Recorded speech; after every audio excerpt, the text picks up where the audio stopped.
आते हैं दूसरे सवाल का हिस्सा कि भारत धमकी लगा रहा है। देखें, भारत की आर्मी के साथ बहुत बड़ी ज्यादती है फोर्सेस के साथ। ये होती है प्रोफेशनल फोर्सेस,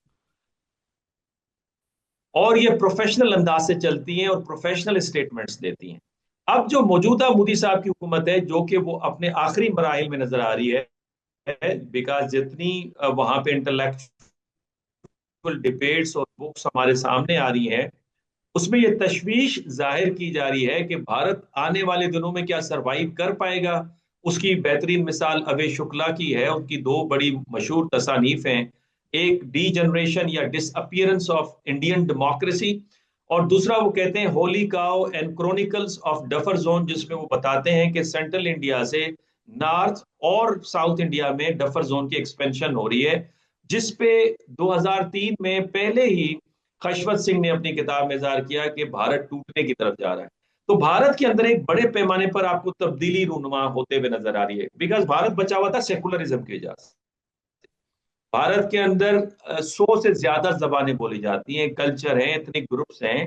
अब उनके लिए प्रॉब्लम यह है कि जब आप एक रिलीजियस हिंदुत्व का एजेंडा लेके जाते हैं, तो वो यूनिफिकेशन का जो आइडिया है वो तो नहीं है, वो प्लेटफॉर्म सबके लिए नहीं है। लेकिन इस मुनव्वर सूरत हाल से बचने साहब, के लिए जो सेंट्रल इंडिया का जो थिकली पॉपुलेटेड स्टेट्स हैं, बिहार हो गई, यूपी हो गई, और उसके साथ महाराष्ट्र हो गई, और फिर नीचे हरियाणा हो गया, यहाँ पे बीजेपी को थंबिंग मेजॉरिटी मिल रही है।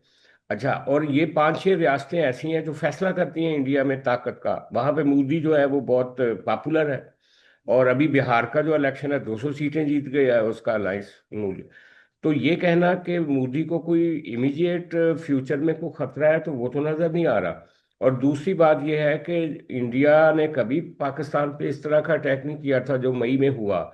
और उससे अंदाजा हुआ कि उन्होंने हमारे 9-10 शहरों को एक ही दफा निशाने पे ले लिया हमारे मिसाइल्स के जरिए। तो वो तो बाद में हुआ कि हमने उनके जहाज गिरा दिए, उन वहां पे 36 प्लेसेस पे अटैक किए, जिसकी वजह से वो सीज फायर की तरफ चले गए।